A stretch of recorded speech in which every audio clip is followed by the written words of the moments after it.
Okay. All right. I'm recording. I'm set. I'm ready. What are we talking about? What is next? I'm worried about. Is this the one? Oh, no. Yeah, this is. That's an aggressive image to jump at you guys with. But we're going to talk about limits to the First Amendment. Okay. So if you're wondering where you're at, this is where you're at right now. Last class, we talked about the KKK, obviously. There are, obviously limits. The KKK can't run around and be violent and start, hurting people or anything like that. But can they assemble? Yes. Can they say awful, mean, nasty things? Yes. As long as they're not doing, what is seen here. So fighting words. This is really confusing because oftentimes you might look at a lot of the things that a group like the Ku Klux Klan is doing and say, like, maybe that would qualify as fighting words. And maybe it does in some instances, and maybe other instances it doesn't. You can't do things like, put like kill all Arabs on a door because you're probably going to be inciting some sort of violence or leading to, others to commit bodily harm or property damage. This is damaging property. You can't vandalize things, especially not in the name of hate. Some vandalism gets, you get away with it. Some people do like graffiti and stuff like that. It's more likely that a graffiti mural of the Kilroy's guy is going to stick up around Bloomington than, if somebody went to Yogi's and spray painted kill all Arabs on the side of it, right? That would probably get covered up. Other sorts of vandalism, I have differing opinions on graffiti. I think it's kind of cool, but obviously on like a public building and stuff like that, you might not want to see that. Or if you own a business, you probably don't want somebody to graffiti your business. So there's different, obviously, context for a lot of these things. We have what is called a clear and present danger. I can't be in this school. I'm going to do it anyway, but I can't yell fire in this school.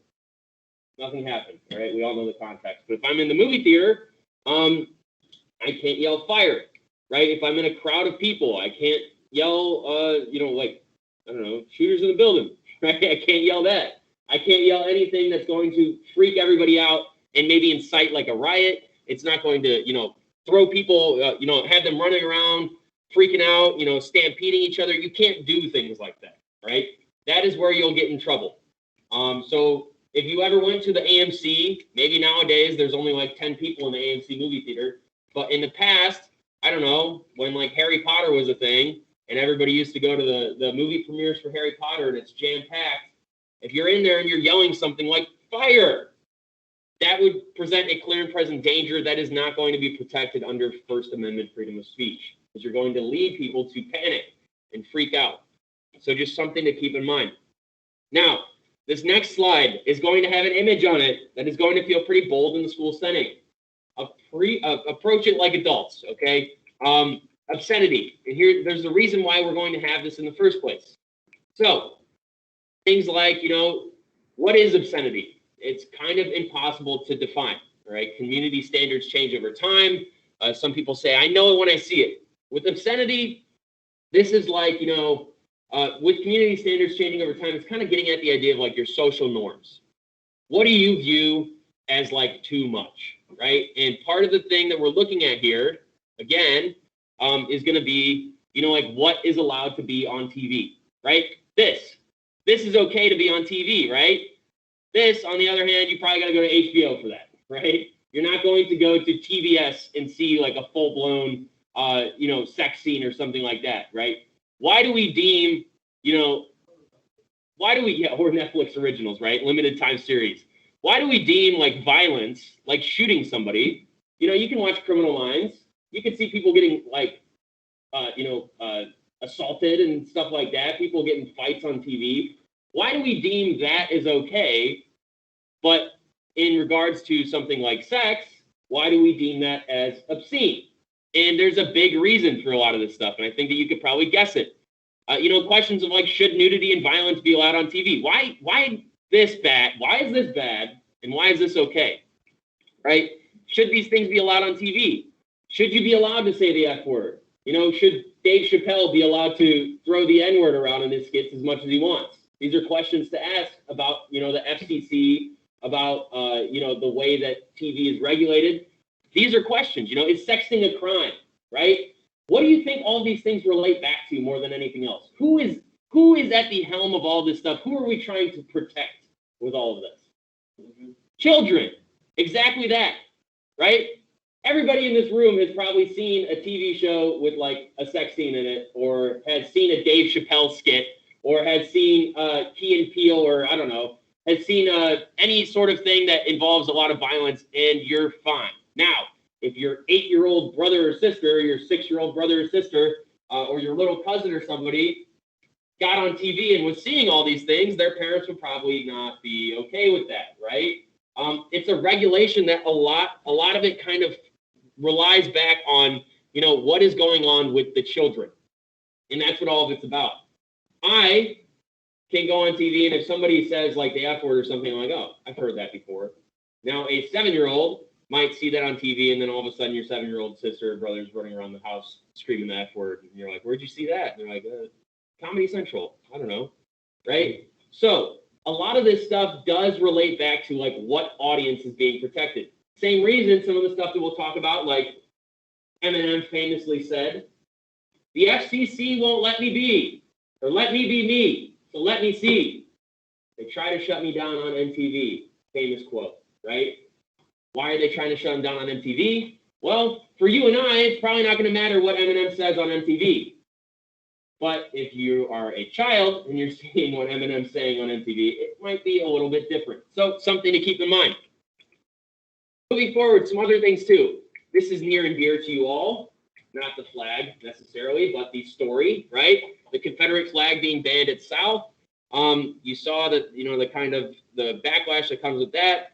Confederate flag being banned more nationwide now than ever. I'm not incredibly well versed on the story, but I know that it was a situation where, somebody came in wearing a pride flag, I think, and then another person comes in and is wearing a Confederate flag. Yeah, do you want to add? Go ahead. I remember right, like a teacher put up a pride flag in the classroom, and then they came in with the Confederate flag. Yeah, but in regardless of the context of it, even, the biggest thing that comes back to freedom of speech in schools and in a school setting always comes down to whether or not that freedom of speech is limiting the learning environment, or is, halting the learning environment, or hindering it in any way.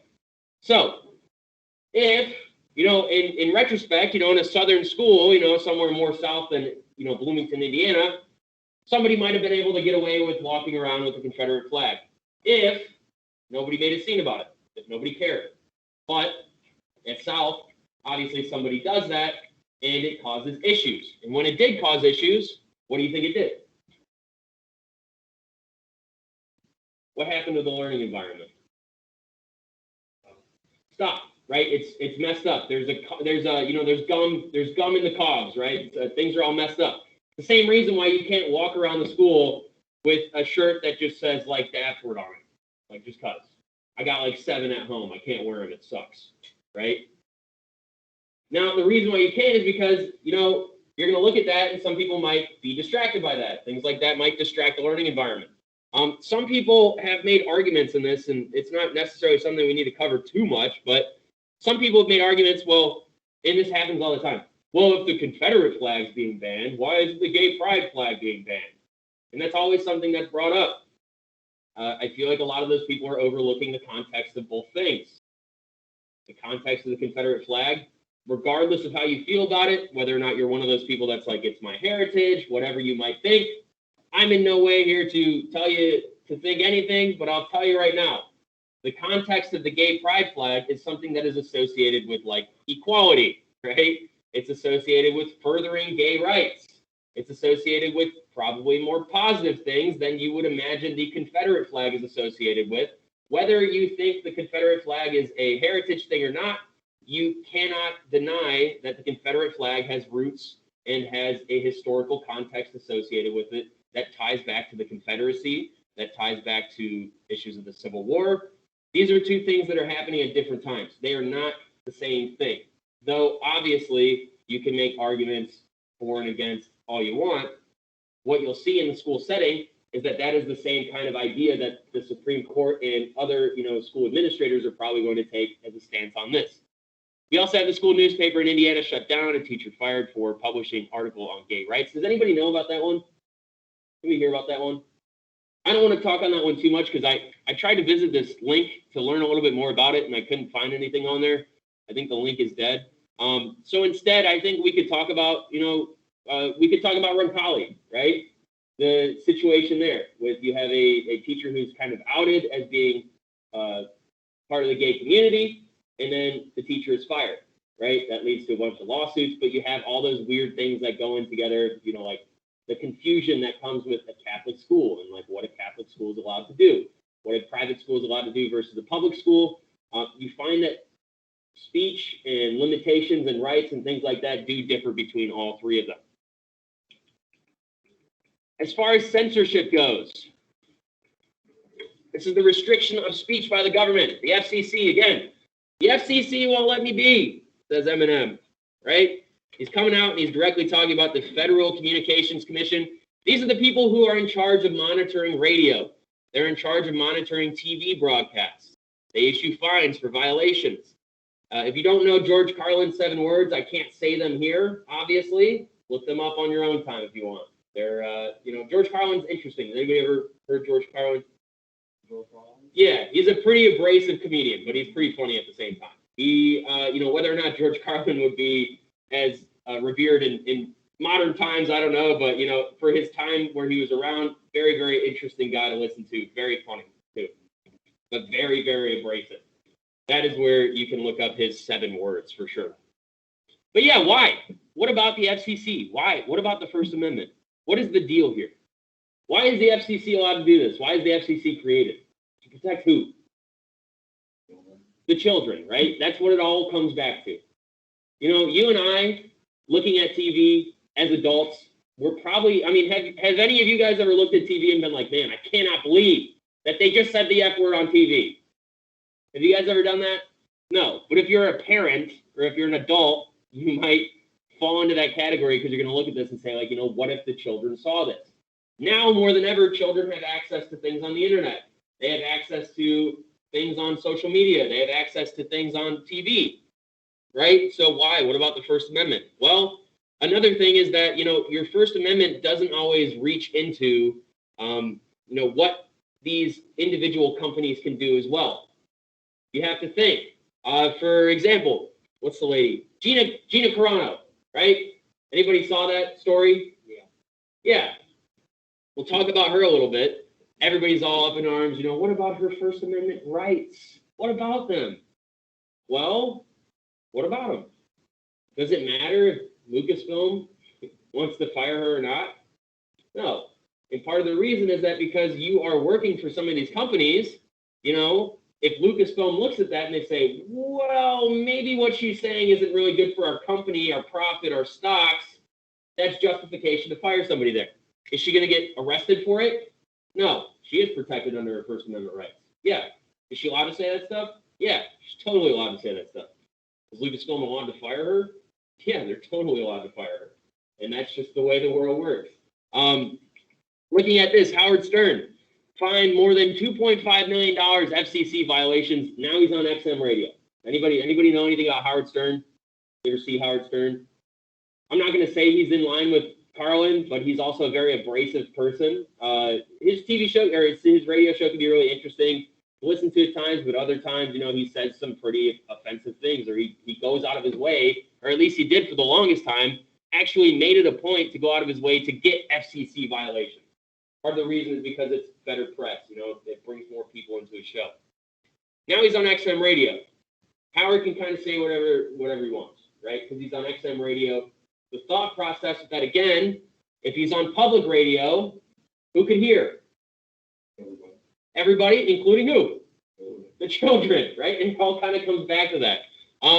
Everybody can hear. Now that he's on XM radio, you have to go out of your way to get like a subscription to XM radio, satellite radio. You got to go out of your way to find Howard's channel. It's kind of fair game at that point. CBS, shout out to CBS, Janet Jackson, Justin Timberlake, fined $550,000 for the wardrobe malfunction. Anybody remember that or hear about that? You guys don't know about that? Janet Jackson, nip slip on TV, Super Bowl, right? I'm pretty sure, don't quote me on this, but I've read before that people were so invested in trying to find this video that that's what led to the creation of YouTube. I'll have to look in that a little bit more, but I've heard that several times. Who knows? Maybe. What happens here is that there's a wardrobe malfunction. Janet accidentally, many people blame JT. There's a lot of bad things coming out about JT lately. Who knows? I don't know the guy. Never met him. I've heard bad things, though. As far as that goes, JT accidentally causes this wardrobe malfunction. Janet accidentally gives a little slip reveal to the entire world at the halftime show. And why is this an issue? Isn't this the reason why there's a 7-second? Yes. There's also a reason why there's a 7-second delay. And why is it a problem? Children are watching. Children. A 25-year-old person is not going to be sitting at their home and be like, oh my gosh, Janet's boob, right? Whatever, right? You're not going to care. Would you guys care, honestly, even at your age? No, probably not. You'd be like, oh, I can't believe that just happened, right? But the outrage that comes with the event of, I cannot believe that my children were exposed to this, right, is the thought process that kind of goes into a lot of these things. Additionally, this reminds me a bit of the whole Gina Carano situation. Don Imus, he's fired for offensive remarks. In specific, what Don Imus said was in regards to the Rutgers women's basketball team, he referred to them as nappy-headed hoes. And talks about their race, and talks about their kind of get up and the tattoos that they have, and the way that they were presenting themselves on the court, according to him, right?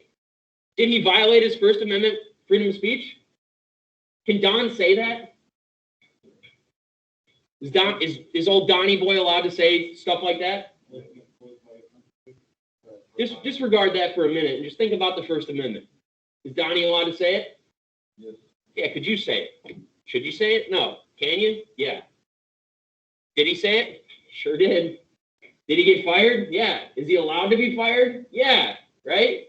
Why? Because it's not, this doesn't get to a serious governmental thing where we're looking at what the company you work for decides to do in this situation. So again, Mandalorian, for example, Gina Carano is fired for equating the plight of Republicans to that of the Jews in Nazi Germany, right? Is she allowed to say those things?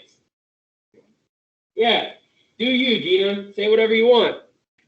Is Lucasfilm 100% within their right to fire her for doing so? Sure are, right? And so when you look at a lot of these people, a lot of people look at that situation and you have a lot of people saying like, oh, Gina's being canceled. And it's like, well, no, I think Gina's just facing, the ramifications for the things that she said.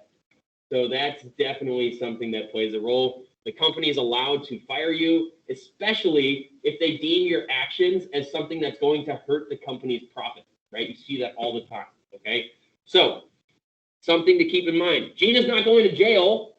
The government's not going to arrest Gina for saying the things that she said, but Lucasfilm can fire her, and they did. So First Amendment, or the right of the people peaceably to assemble and to petition the government for a redress of grievances. So we're getting to this other section of things. In other words, the government can't ban peaceful demonstrations, protests. Brings us back to issues of like the KKK. Yeah, they can assemble as long as they're peaceful. Yes, they suck. Yes, we hate them. But what can we do when they're sitting there kind of just doing nothing besides chanting and trying to sell their coffee mugs or whatever? You can require permits for certain public functions, but you cannot refuse basis of content. So again, the KKK can peacefully assemble. They might need to get a permit, but we can't look at them and say, well, you're the KKK. We can't let you assemble here. They're allowed to. And that's again, you have the pros and cons of the First Amendment. You have the pros and cons of the right to assemble. You also have these other people too. So again, violent protests, obviously legal, right? See all the time. Violence, not permitted. Fighting words, not permitted. All sorts of things like that. So, yeah, pretty much anybody can assemble. Although I don't believe that, we do draw the line at some groups. Like, obviously, I don't think if ISIS was like, hey, can we assemble here? I don't think we would allow that to happen. So, I have to look into it a little bit more, but that's my guess, right? It's a weird kind of slippery slope, fine line of like where we draw the line on a lot of these things. So, for example, You can have anti-war protests. You know, there's nothing wrong with the anti-war protest. You know, you can come together. There was a lot of them during the Vietnam. There's a lot of them during the Iraq War. A lot of them during, you know, our stints in Afghanistan and what have you. This is something that you see pretty often. It wouldn't surprise me if there were more protests given, you know, we're seeing a lack of protest now because of the coronavirus lockdown and everything like that. I would imagine at some point in our lives, when things go back to normal, you'll start to see more people getting together and peacefully assembled. This is okay. It's allowed as long as it's peacefully assembled. Whatever your stance is on war, you know, if you're supportive of, you know, whatever happens in the Middle East or whatever happens where our country is involved, doesn't matter. You could disagree with them. That's totally fine. You can agree with them. That is also totally fine. You can go pick up a sign and stand next to them if you want. Doesn't matter. Same thing with these people. Again, Westboro Baptist Church, right? Thank God for dead soldiers, right? That's something that they put on their signs all the time because they believe that, you know, getting involved in war and stuff like that led, you know, it was a sinful thing, what have you. Not blessed, just cursed. God hates you. They had the thing, you know, the very homophobic group, obviously. You're going to hell. That's great, right? Just like you can go pick up a sign and stand next to the anti-war people, you too can go pick up a sign that says God hates you and stand next to the Westboro Baptist Church. I will probably look at you differently following that, but you're allowed to do it. You may feel free. That is, again, you know, this is an anti-gay rights protest. You know, I'm going to go on record and say that I hate the Westboro Baptist Church so much. They suck. They do. But they're allowed to exist. They may go around and they may picket. They may protest. And that is the thing with the First Amendment, right? With the First Amendment, you have the right to peacefully assemble. You cannot discriminate based on what the content is that they are assembling for. So long as, you know, little old lady here isn't trying to throw haymakers at you, she can do what she wants. As long as she's not using fighting words or running around bare naked in public for some reason, she may do what she wants, right? And that is the way that it kind of goes. All right, now let's get into our favorite topic, the Second Amendment. Let's talk about it. A well-regulated militia being necessary to the security of a free state, the right of the people to keep and bear arms shall not be infringed. So we see oftentimes with a lot of these amendments, there's like 2 parts to them, 3 parts. Well-regulated militia is the first part, and then the right to keep and bear arms is the second part. So, a well-regulated militia being necessary for the free state, you know, the security of the free state. In 1787, states were afraid of central government with a large standing army. They also, you know, we have the Federalist Papers, the Articles of Confederation, all this other stuff that's coming out during the time. We don't know what our government's going to be. Starting with the Articles of Confederation, we don't actually have the ability for the government to go in and put down potential insurrections, to put down potential rebellions. It's something that relies on the states. So state militias were a vital means of keeping states protected. Looking at Shays' Rebellion, the government wasn't able to intervene there. It was just the states. It was their problem, something they had to fix. Nowadays, we don't really have that many militias, right? Nowadays, we're kind of more reliant on, things like the National Guard, the police, the Army, right? Back then, it was literally like, I just got done farming. Now I have to go put down this rebellion, right? I have my musket. The government can't do anything about it. So I'm going to go fight all these other farmers or do something like that because this is the only way of protecting my state, right? It's a states' rights type of thing, a state security type of thing. This is where a lot of, discussions on the Second Amendment come. I'll go on record again saying, I'm not like an anti-gun person or anything like that. I've shot weapons myself. I am from Indiana after all. But that being said, it is important to go through a lot of these things and look at, the Declaration and look at the Bill of Rights in the context of the time it was written. Yeah. What was it? But what? They weren't often used, but they were basically imagine a very prototype machine gun. They could fire up to, Was it like some Red Dead Redemption 2 stuff? No, it was a real thing. It was made in 1714. Well, I think, and again, I'm just taking slides from whatever was used in class before, but my guess in the thought process with what Mrs. Miller has on the slides is that this is the most likely used weapon more than anything, right? You're probably not going to, and again, that's probably the case, but whether or not, old, Seamus, whatever their names were back then, is going to run around with a old style machine gun is probably not as likely as a musket, But that is still, not to discount that at all. That's definitely an important thing to bring up. I'm sorry? That as well. That as well, but again, you're getting at the point of like, are you machine gun firing a cannon? That's part of the kind of the discussion that you're having on a lot of these things. So for the purposes of this class and the discussion, we'll say, most powerful weapon was a musket, even if it wasn't. Not accurate at distances over 100 yards, can only be fired once per minute. So what you're seeing here, and again, that's once per minute if you're fast enough with it. I myself I'm not very coordinated. I'd probably be like once every 2 minutes. I don't know. You're not seeing people get on their horse, go horseback riding and doing drive-bys with their musket, right? It's probably not going to happen there. Pistols were also so inaccurate that duels were often non-fatal.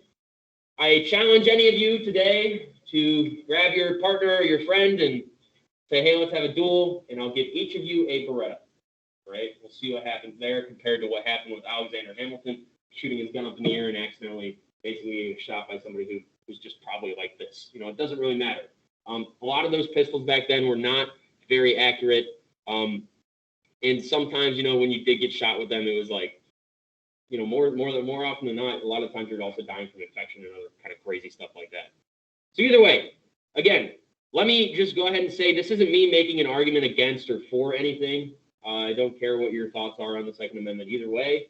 Like, I care for the purpose of discussion in the classroom, but I'm not here to change your mind on anything.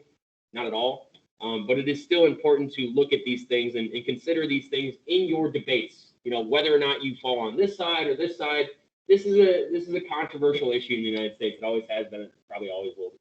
Right? You're going to see this all the time. So just keeping these things in mind. Other stuff, militia's not really needed anymore.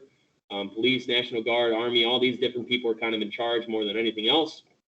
You have way more powerful weapons now. Back then, give Thomas Jefferson a Barrett 50 cal. He's probably not going to know what to do with it. It's going to look like some sort of alien weaponry to him. He didn't understand exactly, a lot of those men back then didn't understand the direction that weapons might be going. Now we have automatic weapons, though obviously we did have our form of automatic weapon back then. We have more powerful, more accurate handguns. And, in the context of a lot of these debates, we do see that obviously, given the open nature of weapons and firearms in the United States, that the U.S. does have the highest rate of gun-related death in the developed world. This comes in the form of murders, suicides, accidents, though murders and suicides are outweighing accidents when we look at some of this data. So, in case you were wondering, everybody else, it's not that there aren't gun-related deaths in other countries. I don't know what the UK gangs are doing, if they're like sword fighting or what they do. Stabbing, yeah, tiny knives, right? Whatever they might be doing. There's still probably weapons in the UK, and I'm sure some people have them. It is important to realize, though, that given the context and the open nature of, the United States, it's a lot easier for us to drive 20 minutes to Martinsville and get a weapon than it is for somebody in the UK to, pull up with an Uzi or something like that. I don't know. 21 Savage, UK. Anybody remember those memes? You guys didn't see that? 21 Savage, and he's actually British? Yeah. You saw that? That was my favorite time of Twitter. That was hilarious. He's British. Yeah, look it up. That's perfect. I love that. Seriously, the memes that came from that were some of the funniest things I've ever seen, honestly. Okay, so looking at this, also, you also have, different daily gun deaths. You see that age 40 and over, and you'll see this all the time if you've ever taken any sort of sociology class or anything that talks about suicide in any way, you'll find that men often complete their suicides more often, especially because you seem to, as men seem to rely on more of like a gruesome way of doing it. As far as it goes, committing suicide with a gun is probably way more likely to be successful than something like suicide by sleeping pill or anything like that. The reason being, If you shoot yourself in the head with a gun, the likelihood of that succeeding in what you were planning on doing is probably a lot higher than you even imagined. The fact is that you're probably not going to fail your suicide by gun unless you get pretty unlucky or lucky, depending on how you view it. As far as this goes as well, you do have some accidental deaths across the range, though I think that you could see here with suicide being red, white being homicide, yellow being accidental, you'll see that homicide and suicide are definitely overweighing a lot of these other different things. Second Amendment. Now, again, I'm not even, again, this isn't me and my agenda pushing up here. I'm just talking to you guys about, what goes on in our legislature, what goes on in the different views between, Democrat and Republican. You'll often see many people call for, waiting periods before owning guns. There's something that is talked about. I think the NRA got really, really mad at one point because there was a call for a 5-day waiting period before guns. Background checks on owners. There's calls for outright bans on assault rifles. Now, for assault weapons, that is multiple bullets fired each time the trigger is pulled, not a single fire rifle. Others argue that such limits violate the Second Amendment. So again, there are two sides to the story, and there always will be. I don't see this being something that's not a contentious kind of point for society to argue over for. It's probably going to always be this way. Many people look at this and they say the right to bear arms shall not be infringed. It's pretty clear, right? That is pretty straightforward, as in like it should not be infringed. And that is kind of the argument that a lot of people make. It's pretty straightforward that that's been said. Now, everybody on the other side would probably say, things have changed over time. We've made other amendments. We've made other changes to the Constitution. Just because you all like this one doesn't mean that we shouldn't look at it as well. So that is something that many people say on each side. We also see that the NRA is one of the most powerful lobbying groups in Washington. We got about 3 million members, fights most of the time to get rid of any sort of regulations on guns. Because the thought process there, many people, looking at our First Amendment, we think we cannot adjust or regulate our First Amendment too much because of this slippery slope. In favor of the NRA, and looking at their probable argument on a lot of this stuff would be, hey, if we start regulating one weapon, what's to say we don't regulate all of them? And then eventually it's the you took our guns like kind of argument that comes around. So take a look at this video. This is Charlton Heston giving a speech about kind of his love for his gun rights, and it'll give you kind of context into the gung-ho nature of the NRA. There is a shortage of 500,000 machine learning and artificial intelligence professionals.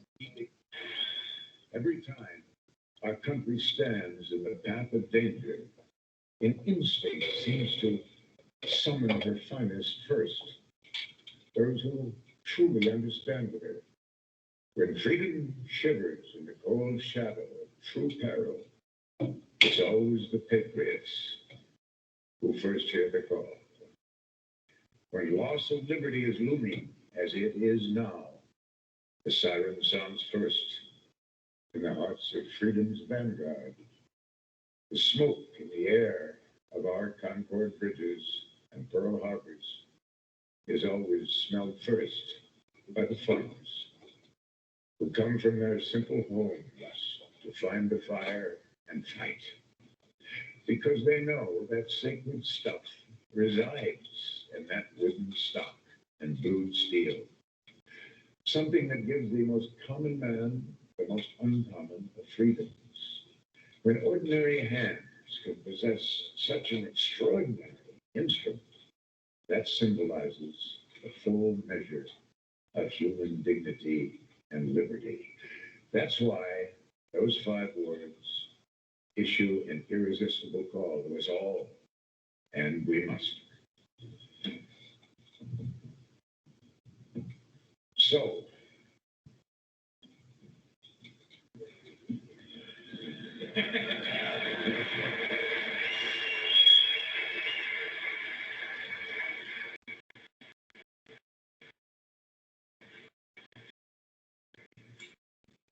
as we set out this year to defeat the divisive forces that would take freedom away. I won't say those fighting words. For everyone within the sound of my voice, to hear and to heed, and especially for you, Mr. Gore. From my cold, dead hands.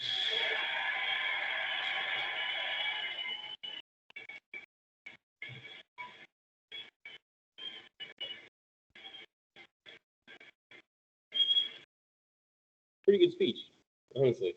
But you can see here, the reason why I think it's important to kind of look at stuff like that is because this just shows you that this is a polarizing topic, right? This is a topic that people are very involved in. This guy was an actor for a long time, then eventually was like a 5-term president of the NRA, political activist, right? The big thing with the NRA, again, you worry about that slippery slope. You start regulating one gun. What's to say you're not regulating them all? What's to say then, it becomes too difficult to obtain a firearm in the United States? And that's kind of the arguments that I think a lot of them put forth there. It is also important to know that they do lobby, right? So we do have political ties to this. You do have kind of influence, right? Heavy influence on maybe American politics. And that's where a lot of kind of our polarizing subjects come in with American politics is, oftentimes looking at this debate on the Second Amendment. So just something to keep in mind. Now, the Fourth Amendment. Okay. The right of the people to be secure in their persons, houses, papers, and effects against unreasonable searches and seizures shall not be violated, and no warrant shall issue but upon probable cause, supported by oath or affirmation, in particularly describing the place to be searched and the persons or things to be seized. Oh my gosh. That's what I feel like every single time I read one of these amendments and they just go straight run-on sentences, right? Your English teacher would have a heart attack. Look at this. The right of the people to be secure. This is meant to be just read straight. Like, put some periods in there or something. You're killing me. Yeah, or semicolons, anything. So many commas. So, Fourth Amendment. This is one of the, we're kind of away from the polarizing amendments now. Amendment 1, Amendment 2, these, and we're going to skip over some amendments just because, most people, you don't care about quartering of troops for the most part. We talked about it. It's not really anything that's happening nowadays. It's kind of outdated. But it still exists for, your safety as well. As far as Fourth Amendment goes, not many people are super there's some areas of contention on here, but not everybody is looking at the Fourth Amendment like, we need to change this, right? For the most part, a lot of this stuff is put in place to help you. It's put in place for your own liberties, just like the Second and the First Amendment, but you're seeing a lot less debate on some of these things. So, unreasonable searches and seizures. Searches relates to, government looking for evidence is a crime. This means personal searches, pat downs, strip searches at the I've never been strip searched, thank God. Anybody? No? Good. I hope you don't ever, right? But I feel like I always see the idea of strip searches is always coming up in popular film whenever they're on an airplane, right? Or something like that. I feel like that's where it's most commonly used, but also used in, if you are ever detained, if you're ever put into a holding cell or something, you might be subject to that as well. Property searches, your home, your car, your business, bank accounts, your locker at school, which you guys don't even use anymore. So I guess your backpack instead. Listening to phone calls, private conversations, wiretapping, bugging. That being said, all of these things can happen, but there needs to be what we call probable cause. There needs to often be a warrant. Seizure is taking a person or his or her property into government possession. So that could even be arresting somebody, putting them in holding cell, or it could be taking their property.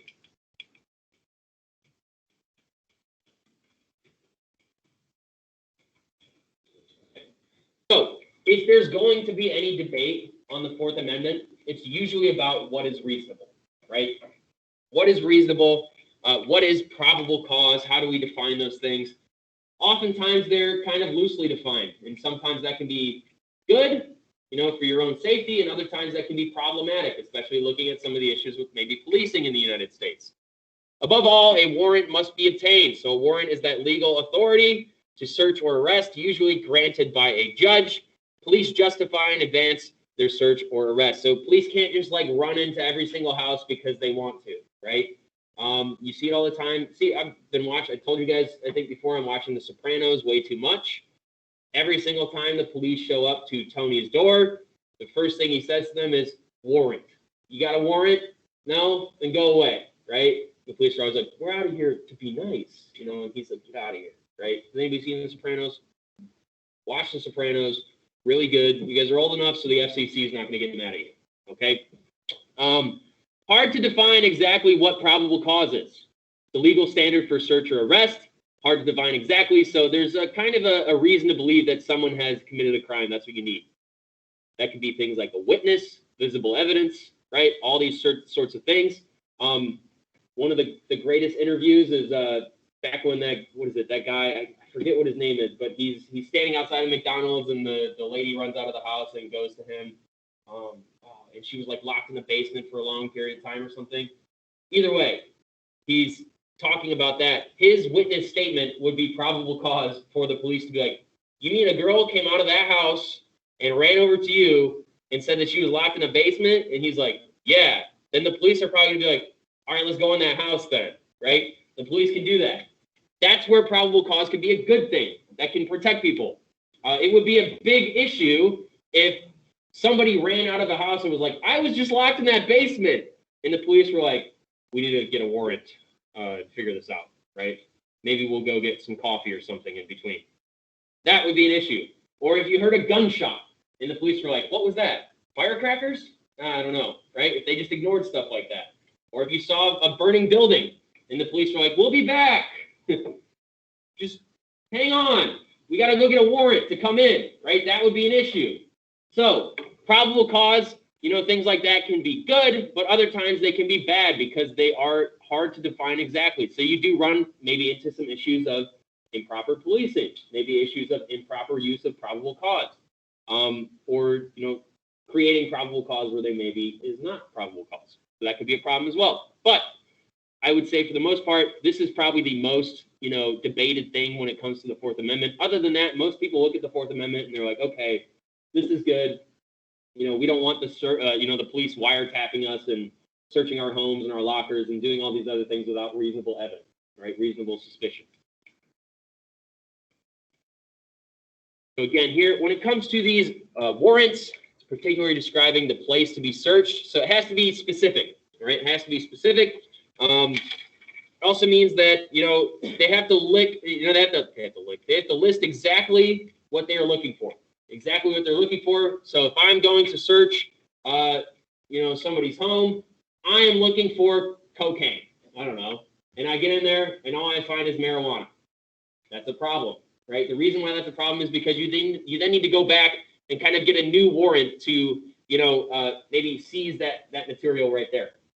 So you have to be specific, right? General searches are not typically permitted. It's not always easy to get a search warrant. Sometimes it's easier than other times. It really depends on the judge that you're talking to or the magistrate that you're talking to. So you do see this being like a thing that you need. The police can't just like break into your home. If you have the police knock on your door, you are able to invite them in, right? Where the police are like vampires, right? They can't come in unless you invite them in. I don't know. Something like that, okay?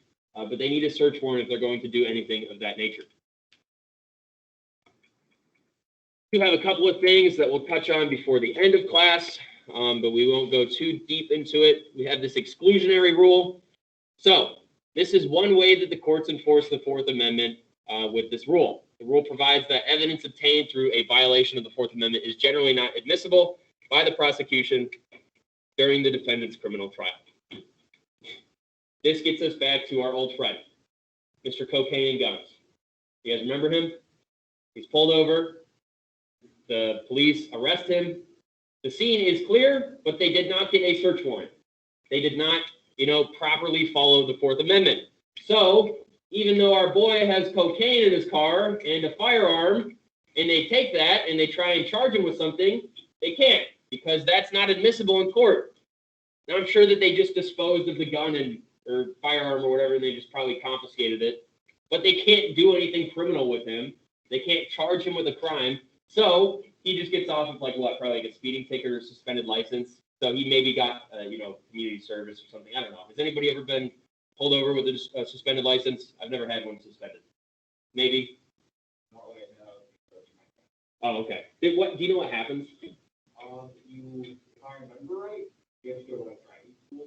Okay. So it's probably not like a super serious thing. You get fined if they do driving school, or you might like spend the night in jail or something. You'll definitely take that over a cocaine and firearms gun charge, right? Yes, for sure. Yes. All right.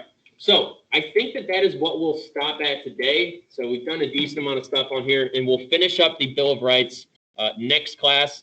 So I'm going to go ahead and stop the recording now. Maybe. And then all I have for you guys, no homework or anything like that, just the exit ticket.